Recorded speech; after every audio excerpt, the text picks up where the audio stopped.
Adam decides to fly to Nice. All products and services featured are independently chosen by editors.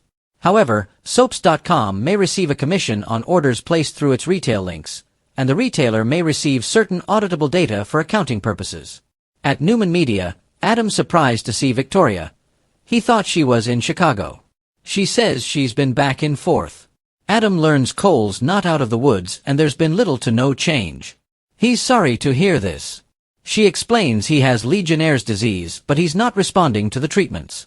Victoria adds that he's back at Memorial now that the Chicago doctors feel there's nothing more they can do for him. She wishes she could get rid of the knot in her stomach. Adam will think good thoughts for both of them. Victoria thanks Adam and asks if he's heard from their father or Nick. He hasn't, and it's unsettling. For once, she has to agree with him.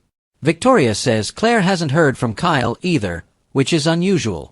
They're sure they'd have heard if something bad had happened. They assume they're in a bad cell service area or Dumas confiscated their phones for secrecy. Adam and Victoria can't imagine Victor giving up his phone and have to wonder why Dumas' entire guest list is unable to make contact with the outside world. Victoria senses Adam knows something that has him concerned. What is it? Adam learns something that concerns him and he should probably share it with her.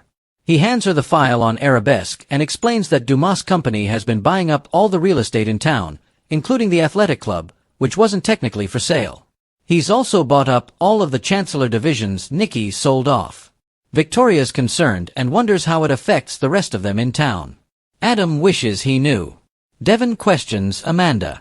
In France, Amanda comes upon Devon sitting alone in the maze drinking. She asks, "So, what's a guy like you doing in a maze like this at this hour?" Devon, sour as always, guesses she knows why he's there and chides her for using an old movie pickup line and trying to be funny given their history. Amanda knows he and Abby are deliriously happy and she would never interfere. She learns his wife is sleeping and wonders why he's not. Devon could use some answers and he knows she has them. He thinks she should come clean and tell her what this whole thing is about. Amanda thought Kane made his intentions clear. He wanted to reveal his identity and return to Genoa City. Devon isn't buying that it's that simple. He complains about the distraction of the trip.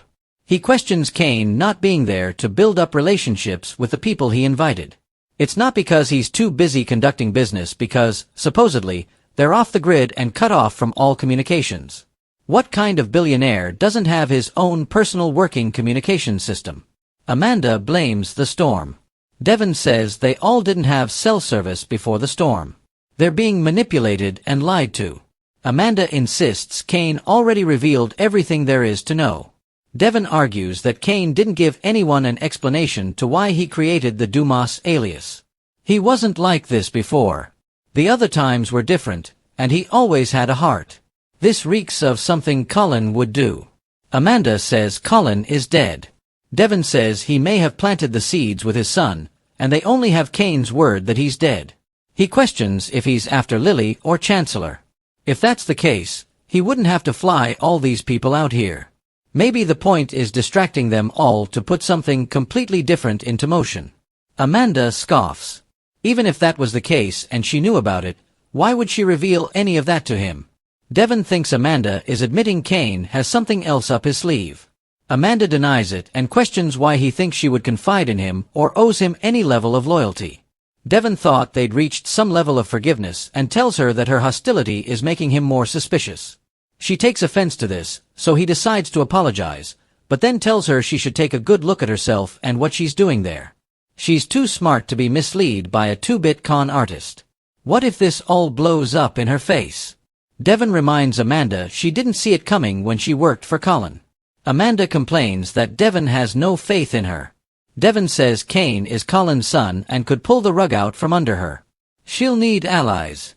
Amanda scoffs at him, offering to be her ally. Devon reiterates that she might need some friends when she's kicked to the curb. She's friends with a lot of Kane's guests.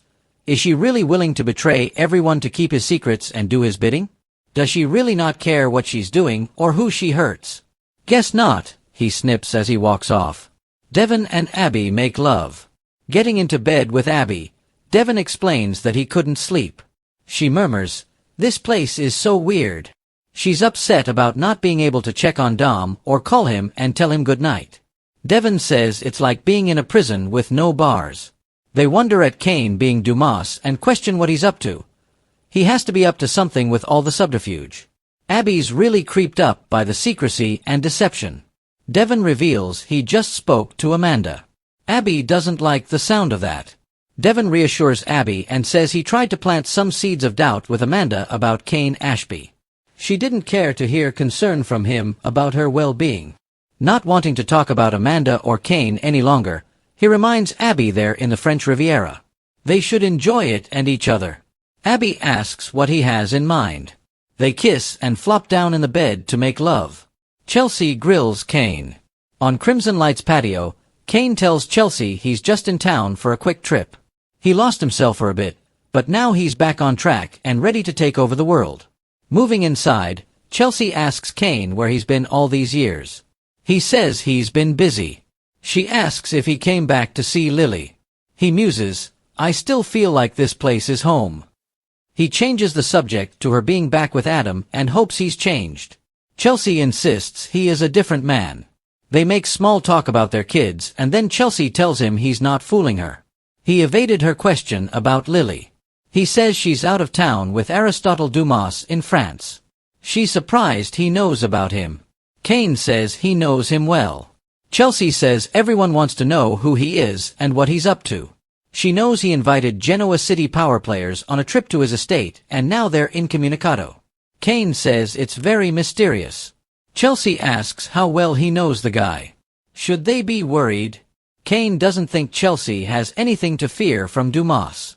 She wonders if the bad weather in France explains the lack of communication.